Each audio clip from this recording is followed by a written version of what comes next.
ஆணுறுப்பு சிலைகள் அடங்கிய பூங்கா. அஜித்தின் நாயகி 49 வயதில் இரண்டாவது திருமணம். நடிகர் பப்ளுவின் காதலி பாடி பில்டரை திருமணம் செய்து கொண்டார். எனக்கு நாய்கள் மொழி தெரியும். நடிகர் சியான் விக்ரம் நடித்த படத்துக்கு சிக்கல். ஆணுறுப்பு சிலைகள் அடங்கிய பூங்கா. என்னங்க பேசுறீங்க? ஆணுறுப்பு என்பது நாம் மறைக்கப்பட்ட ஒரு பகுதி, அதை வச்சு சிலையா வச்சிருக்காங்களா? ஆமாம். ஆனால் நம்ம இந்தியாவில் இல்லை. தென்கொரியா ஞாபகம் இருக்கா? ஒலிம்பிக் போட்டி நடந்துச்சு தென்கொரியாவில் சின்னம் என்ற நகரில் உள்ள ஹோசிங் டாங் என்ற பூங்காவில் இந்த நிர்வாண சிலைகள் இருக்கிறது. கிட்டத்தட்ட 60 சிலைகள் அந்த பூங்காவில் வைக்கப்பட்டிருக்கு. இந்த நிர்வாண பூங்கா சிலைகள் எப்படி ஃபேமஸ் ஆச்சுன்னு சொன்னால், இந்த தென்கொரியாவில் ஒலிம்பிக் போட்டி நடந்தது இல்லையா? அந்த ஒலிம்பிக் போட்டியில் வீரர்கள் எல்லோருமே அந்த போட்டி நடந்த பிறகு தென்கொரியாவில் சுற்றுலா போவாங்க. அப்போ சுற்றுலா போன இடத்துல இந்த ஆணுறுப்பு சிலைகள் அடங்கிய பூங்கா ஹோசிங் டாங் எல்லோருடைய மனதையும் கவர்ந்தது. எல்லாரும் அந்த சிலைகள் முன்னால்னு, அந்த பூங்கா முன்னால்னு ஃபோட்டோ எடுத்துக்கொண்டாங்க. அந்த ஃபோட்டோக்கள் வலைதளத்தின் மூலமாக பரவி எல்லா நாடுகளுக்கும் பேச வைத்து விட்டது இந்த ஆணுறுப்பு சிலை பூங்கா. நிறைய கிட்டத்தட்ட 100 ஆண்டுகளுக்கு மேலாக இந்த சிலை பூங்கா இருந்தாலும் தென்கொரியாவில் நடந்த ஒலிம்பிக் போட்டிக்கு பிறகுதான் இது உலகம் முழுவதும் பேசப்பட்டது. சரி, இந்த ஆணுறுப்பு சிலைகள் எதற்காக? அதுக்கு ஏதாவது காரணம் வேணும்ல?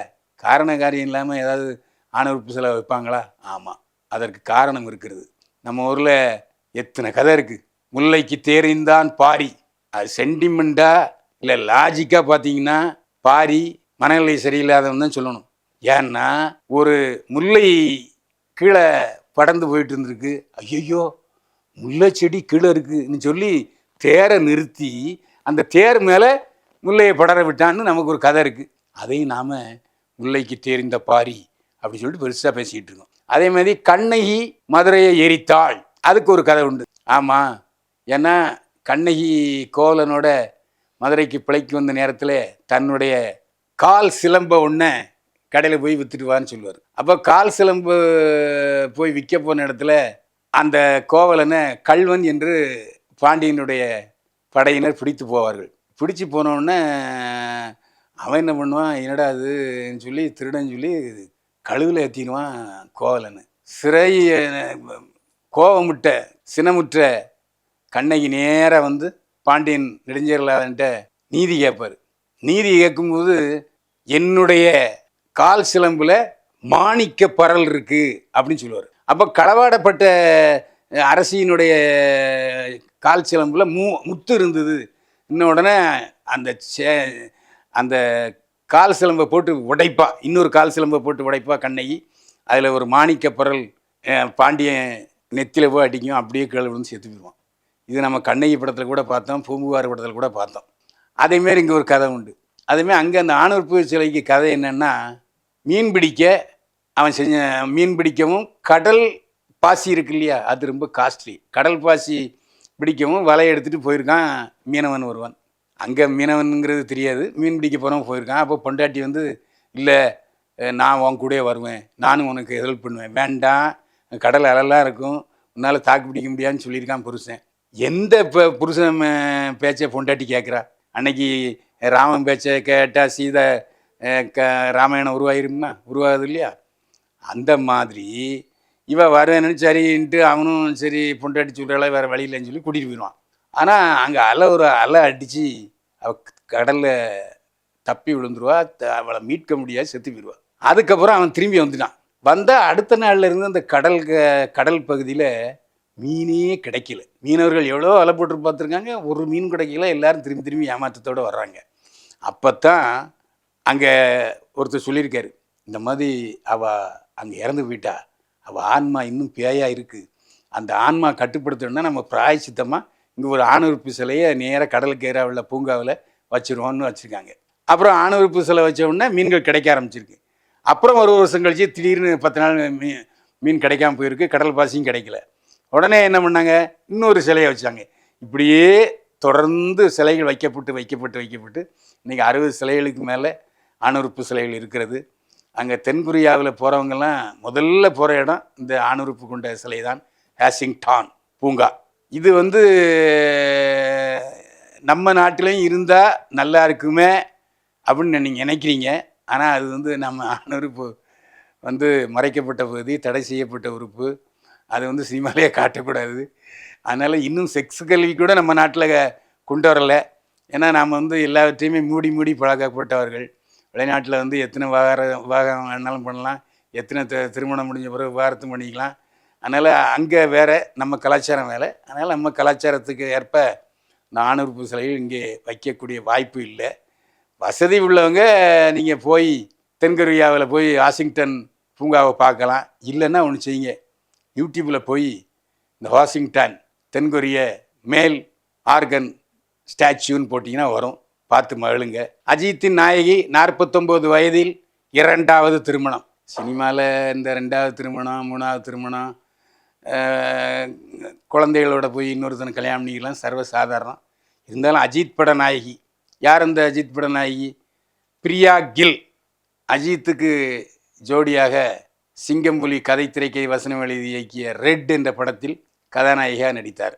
இந்த படத்தை அஜித்தின் அப்போதைய மேனேஜர் எஸ் சக்கரவர்த்தி தயாரித்திருந்தார். பிரியா கில் அதற்கப்புறம் ஒரு 2-3 படத்தில் நடித்தார். தெலுங்குல 2-3 படத்தில் நடித்தார். நடித்து கொண்டிருக்கும் போதே கோடீஸ்வர தொழிலதிபர் ஒருவரை திருமணம் செய்து கொண்டார். எப்போவுமே இந்த நடிகைகள் வந்து நடிகர்களை திருமணம் செய்து கொண்டாலும் சரி, கோடீஸ்வர தொழிலதிபரை திருமணம் செய்து கொண்டாலும் சரி, நான் நடிச்சுக்கிட்டு இருப்பேன்னு சொல்லுவாங்க. அந்த கோடீஸ்வர தொழிலதிபரோ இல்லை நடிகரை என்ன சொல்லுவார், நீ எனக்கு ஹவுஸ் ஒய்ஃபாக இருன்னு சொல்லுவாங்க. அது பிடிக்கலன்னு 2 வருஷத்தில் சண்டை வந்துடும், அப்புறம் பிரிஞ்சிடுவாங்க. அந்த அடிப்படையில் பிரியாக்களும் நடிப்பதற்கு அதிகமான வாய்ப்புகளை தேடிக்கொண்டிருந்தார். எனவே தொழிலதிபர் நடிக்க விடான்னு சொன்னார். இல்லை நடிப்பேன்னு சொன்னோடனே அப்போது நம்ம விளைகிறோன்னு கோடீஸ்வர தொழிலதிபரோட விவாகரத்து கொடுத்து விட்டார் பிரியாக்கள். அதுக்கப்புறம் தொடர்ந்து சில சொந்த தொழிலையும் தொடங்கினார். டிவி சீரியலையும் நடித்தார் பிரியாக்கள். இப்போது அவருக்கு வயது 49. இந்த சமயத்தில் அவர் வெப்தொடரில் நடிச்சுக்கிட்டு இருந்தார். நடிச்சுக்கிட்டு இருக்கும்போது கெமிஸ்ட்ரி ரொம்ப ஒர்க் அவுட் ஆகிடுச்சு. ஒர்க் அவுட் ஆனவுடனே லிவிங் டுகெதர், அதுக்கப்புறம் கல்யாணம். இப்போ அவர் 2வது திருமணம் செய்து கொண்டிருக்கிற நபர் பெயர் ரவி சேகர். அவர் ஒரு வெப்தொடர் நடிகர். 49 வயதில் பிரியாகில்லை திருமணம் செய்து கொண்டு வாழ்கிறார் வெப்தொடர் நடிகர் ரவி சேகர். நடிகர் பப்ளுவின் காதலி பாடி பில்டரை திருமணம் செய்து கொண்டார். நடிகர் பப்ளு தமிழ், தெலுங்கு, மலையாளத்தில் பல படங்களில் கதாநாயகி நடித்தவர். டிவி சீரியல்களிலும் நடித்தவர். பப்ளுவுக்கு ஒரு ஸ்பெஷல் சைல்டு மகன் ஒருவன் இருக்கிறான். அவனுக்கு வயது இப்போது 16. அவருடைய முதல் மனைவி விவாகரத்து செய்து விட்டார். சமீபத்திலே 2 ஆண்டுகளுக்கு முன்பு அவர் ஷீத்தல் என்ற ஒரு மாடல் இலையை லிவிங் டுகெதர் வாழ்க்கை நடத்தி வந்தார். விரைவில் திருமணம் செய்ய போவதாகவும் கூறப்பட்டது. காதலி ஷீத்தலுடன் நெருங்கிய புகைப்படங்களை சமையல் கரையில் தோசை சுட்டு ஷீத்தலுக்கு போடுவது வரை பல வீடியோக்களை வெளியிட்டிருந்தார் பப்ளு. திடீரென்று பப்ளுவுக்கும் ஷீத்தலுக்கும் சண்டை வந்தது. இருவரும் நண்பர்களாகவே பிரிந்தார்கள். பப்ளுவை பற்றி ஷீத்தல் எதுவும் சொல்லுவதில்லை, ஷீத்தலை பற்றி பப்ளுவும் எதுவும் சொல்வதில்லை. கடந்த 7 மாதங்களுக்கு பிறகு இப்போது ஷீத்தல் தன்னுடைய திருமணத்தை பற்றி அறிவித்திருக்கிறார். அவருடைய இப்போதைய காதலர் தடகள பயிற்சி வீரர், பாடி பில்டர், ஜிம் பயிற்சியாளர். அவருடைய பெயர் சுமேஷ். கர்நாடகத்தை சேர்ந்தவர். பெங்களூரில் ஜிம்மெல்லாம் வச்சிருக்காரு. இப்போது நான் சுமேஷை திருமணம் செய்ய போவதாக ஷீத்தல் அறிவித்திருக்கிறார். இது பற்றி இதுவரை கருத்து எதுவும் தெரிவிக்கவில்லை நடிகர் பப்ளு. எனக்கு நாய்கள் மொழி தெரியும். மேனகா காந்தி அறிவிப்பு. பிராணிகள் மீது மிகுந்த அக்கறை கொண்டவர், பிராணிகள் நலனில் நேசம் கொண்டவர், முன்னாள் மத்திய அமைச்சர், பாரதிய ஜனதா கட்சியைச் சேர்ந்த மேனகா காந்தி. மேனகா காந்தி சமீபத்தில் சென்னை விமான நிலையத்துக்கு வந்தார். வந்த உடனே ஒரு பிஜேபிக்காரர் இல்லையா, அதனால் ஒருவேளை பிஜேபிக்கும் தமிழக வெற்றி கழகம் விஜய்க்கும் ஏதோ பேச்சுவார்த்தை நடக்க போகுது போல, கூட்டணி செய்ய போகிறாங்க போலன்னு ஒரே பரபரப்பு. அங்கே சென்னை விமான நிலையத்தில் பயங்கர கூட்டம், கேமராக்கள் மின்னிக் கொண்டிருந்தன. அங்கே மேனகா காந்தி இறங்கிட்டு இருந்தார். வந்த உடனே போய் நீட்டிட்டாங்க. மேடம், நீங்கள் பிஜேபி விஜயுடன் தேர்தல் கூட்டணி வச்சுக்க போகிறீங்களா? இன்னொன்று நோ, யார் சொன்னது? நான் அரசியல்வாதியாக இங்கு வரவில்லை. இங்கு கூரன் என்ற ஒரு படத்தின் இசை வெளியீட்டு விழா நடக்கிறது. அந்த இசை வெளியீட்டு விழா ப்ரமோஷனுக்கு நான் வந்திருக்கேன். என்னை அழைச்சிட்டு போகிறவர் இதை வந்திருக்கார இயக்குனர் எஸ்.ஏ. சந்திரசேகர், அவருடைய மனைவி சோபா சந்திரசேகர் என்று சொன்னார். அதுக்கு பிறகு தான் தெரிஞ்சுது. அவர் சென்னையிலே ஒரு நட்சத்திர ஹோட்டலில் கூரன் என்ற படத்தின் இசை வெளியீட்டு விழாவிலே கலந்து கொண்டார். இந்த கூரன்னா அந்த படம் நாய்களை அடிப்படையாக கொண்ட படம். நாய்கள் வீட்டிலே வளர்க்கக்கூடிய பிராணிகள். எனவே அதற்கு பாதுகாப்பு கொடுக்க வேண்டும். தெருவில் நடமாடுகிற நாய்களை எல்லாம் கொண்டு போய் முதல்ல கொண்டுகிட்டு இருந்தாங்க. அதை தடை வாங்கியவரே மேனகா காந்தி தான். அப்போது மத்திய அமைச்சராக இருந்தார். இப்போது பிராணிகள் நல வாரிய தலைவராக இருக்கிறார் மேனகா காந்தி. அவர் விழாவிலே பேசும்பொழுது, நாய்கள் பேசுகிற மொழி எனக்கு தெரியும் என்று சொன்னார். நான் நாய்களுடன் நிறைய பழகியிருக்கிறேன். நாய்கள் குலைக்கிற தன்மையை வைத்து அது நம்மிடம் என்ன பேச வருகிறது என்பதை புரிந்து கொள்ளலாம் என்று சொன்னார் மேனகா காந்தி. நாய்கள் பற்றிய கூரன் படத்தை நான் பார்த்தேன். அந்த படத்தில் மிகச் சிறப்பான கருத்துக்களை சொல்லியிருக்கிறார்கள். பொழுதுபோக்கு படத்திலையும் மிகச்சிறந்த கருத்துக்களை சொல்லக்கூடிய படம் என்பதை நிரூபித்திருக்கிறது கூரன் படம். எனவே தான் நான் எஸ்.ஏ. சந்திரசேகர் அழைத்ததும் அந்த படத்தை போட்டு காமிச்சு அந்த படத்தை பிடிச்ச பிறகு தான் நான் இந்த விழாவுக்கு வந்திருக்கிறேன் என்று சொன்னார் மேனகா காந்தி. நடிகர் சியான் விக்ரம் நடித்த படத்துக்கு சிக்கல். இந்த படங்கள் விரைவில் வெளியாகிறது என்று முன்னோட்டம் வந்தவுடன் அந்த படத்துக்கு பிரச்சனை வந்துடும். இப்போ நடிகர் சியான் விக்ரம் நடித்து விரைவில் வெளிவரும் படம் வீர தீர சூரன்.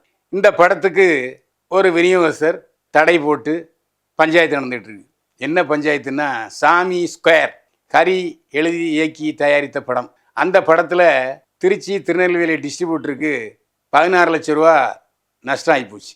அதை திரும்ப தருவதாக பட தயாரிப்பு நிறுவனம் சொன்னது. அந்த அடிப்படையில் 9 லட்சம் ரூபாயை தயாரிப்பு நிறுவனம் திருப்பி கொடுத்து விட்டது. இப்போது 6 லட்சம் பாக்கி இருக்கு.